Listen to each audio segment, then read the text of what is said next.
Hello students, welcome back on stars IQ। मैं प्रवीण वर्मा स्वागत करता हूं आप सभी का आपके अपने चैनल स्टार्स IQ पर। आज की जो हमारी वीडियो होगी वो होगी 10th क्लास का एक लेसन जिसके ऊपर बेस्ड हमारी वीडियो है, जिसका नाम है ग्लिम्पसेस ऑफ इंडिया। ग्लिम्प्स का अर्थ होता है झलक। देखिए, हम बहुत सारे ऐसे क्षेत्र हैं जिनकी विजिट इंडिया के अंदर कर चुके होंगे, लेकिन बहुत सारे ऐसे क्षेत्र भी होंगे जिनकी विजिट हमने आज तक नहीं की है, और उनमें से बहुत कम ही ऐसे क्षेत्र होंगे जिनके बारे में हम इतना अच्छे से जानते होंगे। ये जो लेसन है आपका, ये 3 पार्ट्स में डिवाइडेड है। 3 अलग अलग हिस्सों के अंदर हम इस लेसन को पढ़ेंगे।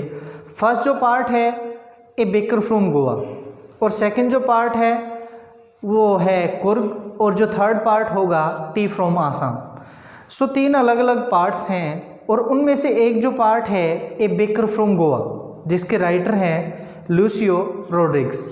और जो लूसियो रोड्रिग्स हैं वो एक प्रोफेसर थे USA से, जो कि एक फोकलोर के अंदर इंडिया के अंदर आए थे, और उन्होंने गोवा का अध्ययन किया था कि किस प्रकार गोवा के अंदर उन्होंने अपना जो चाइल्डहुड है वो बिताया है। वो इस लेसन के अंदर हम पढ़ेंगे कि किस प्रकार वो बेकरी का शौकीन होते थे, और बहुत सारे ऐसे बेकर्स होते थे जो ब्रेड्स बनाते थे या केक्स बनाते थे या ब्रेड बेंगल्स बनाते थे। इस लेसन के अंदर हम जो बेकरी का काम है गोवा के अंदर, वो प्राचीन समय में कैसा था और आज के समय उसकी क्या एग्जिस्टेंस है, उसके बारे में पढ़ेंगे। देखिए, हमारा जो देश है वो मोस्टली जो हिस्सा है हमें पता है कि ब्रिटेन के अधीन रहा है, लेकिन कुछ एक ऐसे क्षेत्र भी रहे हैं जो दूसरी यूरोपियन कंट्रीज़ के अधीन रहे हैं। उनमें से एक जो स्टेट है हमारा वो है गोवा, जो कि पोर्टुगीज़ के अधीन रहा है अराउंड 450 ईयर्स तक। और यही कारण है कि गोवा के अंदर बहुत सारे ऐसे ट्रेडिशंस हैं जो पोर्टुगीज़ से प्रभावित हैं, और उनमें से एक जो ट्रेडिशन है वो है बेकरी, जिसके बारे में हम डिस्कस करेंगे। तो जो लूसियो रोड्रिग्स हैं अपना जो चाइल्डहुड है उसको याद करते हैं कि किस प्रकार जब वो एक बच्चे थे तो गोवा के अंदर जो बेकरी का काम है वो किस प्रकार होता था।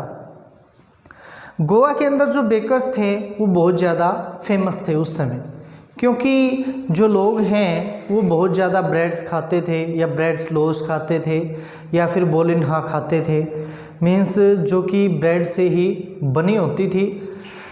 एक जो बेकर होता था वो सुबह सुबह गांव के अंदर एंट्री करता था।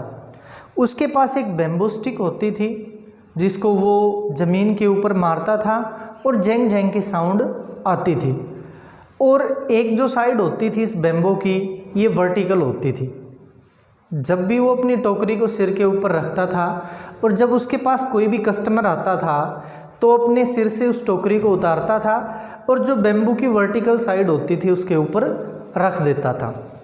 गांव के अंदर जो सुबह सुबह बच्चे थे या फिर जो एल्डर्स थे, उनको जो ब्रेड्स थी उनका बहुत ज़्यादा शौक़ था। स्पेशली जो बच्चे थे उन्हें ब्रेड बेंगल्स बहुत ज़्यादा पसंद थी, और जो एल्डर्स थे वो लॉज के बहुत ज़्यादा शौकीन थे।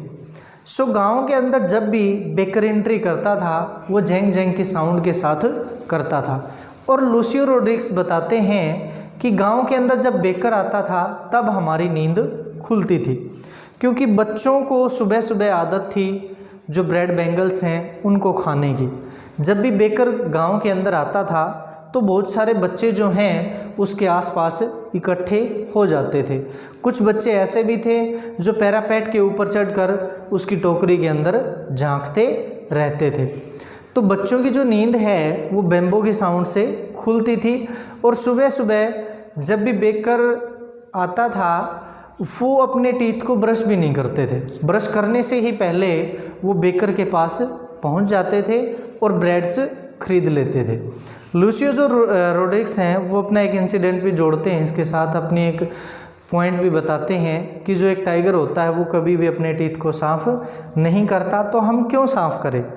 तो जो लूसियो रोड्रिग्स हैं वो भी बताते हैं कि वो बेकर के पास पहुंचते जाते थे और जो ब्रेड्स हैं उनको खरीद लेते थे और चाय के साथ खाते थे। चाय इतनी ज़्यादा गर्म होती थी कि उनके जो दांत हैं वो उस चाय से ही साफ़ हो जाते थे। और जो बेकर होता था, बेकर गांव के अंदर 2 बार आता था एक दिन के अंदर। एक तो सुबह सुबह आता था जिस समय उसको अपनी जो ब्रेड्स हैं उनको सेल करना होता था, और एक इवनिंग के समय आता था, क्योंकि सुबह सुबह जब भी वो ब्रेड्स को सेल करके जाता था तो बहुत सारे ऐसे व्यक्ति होते थे जिनके पास at the time of selling cash नहीं होता था, वो बाद में पे करते थे। तो बेकर क्या करता था, जिसको भी उधार में देना होता था, एक पेंसिल के साथ एक दीवार के ऊपर अकाउंट बना लेता था, और जो व्यक्ति पैसे नहीं देते थे वो अपने बिल्स को इवनिंग के समय आता था और इवनिंग के समय अपने जो बिल्स हैं उनको कलेक्ट करके लेके जाता था। देखिए, गोवा के अंदर जो मैरिजेज हैं वो आज भी कहीं ना कहीं पोर्टुगीज़ स्टाइल में होंगी, कुछ ना कुछ प्रभाव होगा आज भी जो पुर्तगाली ट्रेडिशंस हैं उनका, और उनमें से जो बेकरी का जो प्रभाव है वो आज भी हम गोवा के अंदर देख सकते हैं। क्योंकि जब भी शादियाँ होती हैं, बिना ब्रेड बैंगल्स के या फिर लोज के या केक्स के, जब भी शादी के अंदर कोई भी गिफ्ट दिया जाता है और उसके अंदर अगर ब्रेड से रिलेटेड अगर कोई भी खाने का आइटम ना दिया जाए तो उसे व्यर्थ माना जाता है। और बहुत सारे और भी ऐसे फेस्टिवल्स होते हैं, चाहे वो क्रिसमस हो या फिर और कोई भी फेस्टिवल हो, उस समय जो सैंडविचेस हैं वो बहुत ज़्यादा प्रसिद्ध हैं, और एक स्वीट ब्रेड जो बोल नाम से बहुत ज़्यादा फेमस है। तो ये कुछ एक ऐसी ब्रेड से बनी हुई आइटम्स हैं जिनके बगैर गोवा के अंदर चाहे वो शादी हो या फिर कोई भी फेस्टिवल हो उसे मीनिंगलेस माना जाता है।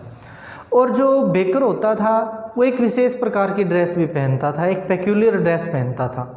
देखिए, काफ़ी प्राचीन समय में तो वो क्या करता था, एक सिंगल पीस लॉन्ग फ्रॉक पहनता था और उसे कबाई नाम से जाना जाता था।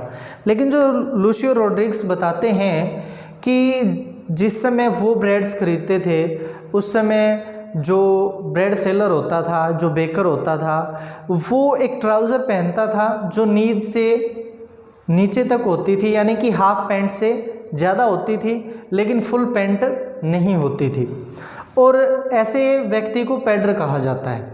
और गोवा के अंदर अगर आज भी कोई इसी प्रकार की ड्रेस पहनता है तो उसे आज भी इसी नाम से बुलाया जाता है। तो एक विशेष पेक्यूलियर ड्रेस भी पहनता था बेकर।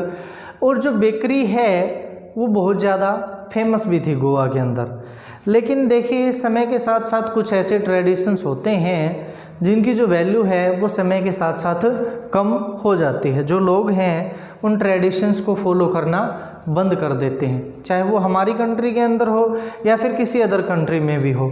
देखिए, जब लूसियो रोड्रिग्स बहुत ज़्यादा छोटे थे तो उस समय बच्चों को ब्रेड्स का बहुत ज़्यादा शौक़ होता था, तो बेकर के पास सुबह उठते ही पहुंच जाते थे। लेकिन आज के समय गोवा के अंदर ऐसा नहीं है कि बेकर जिस इतने ज़्यादा नहीं है, आज बेकर बहुत ज़्यादा कम हो चुके हैं गोवा के अंदर।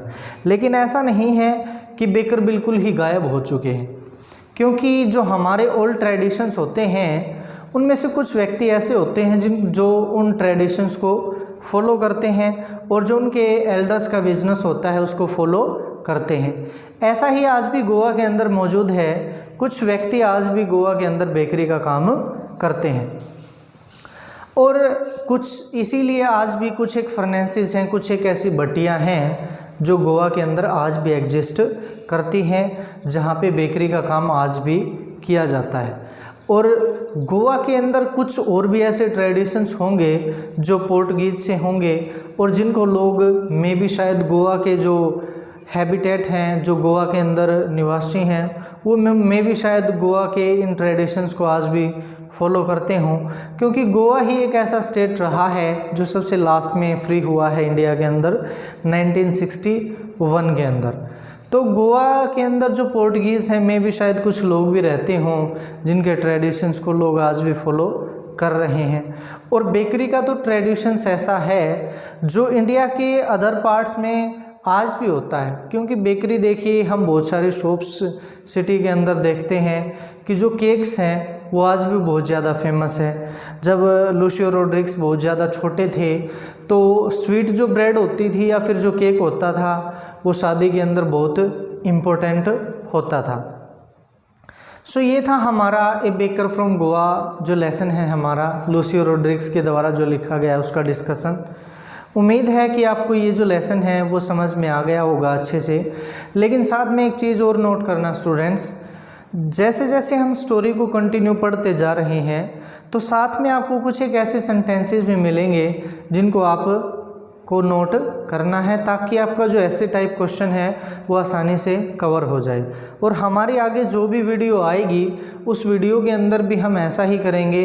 एक ऐसे टाइप जो क्वेश्चन है वो हमारा वीडियो के साथ में होगा ताकि आपका जो 5 मार्क्स हैं वो फिक्स हो जाएं कि एक वीडियो अगर आपने देखी है तो कम से कम एक जो क्वेश्चन है ऐसे टाइप वो तो आपका एटलीस्ट कवर हो जाए।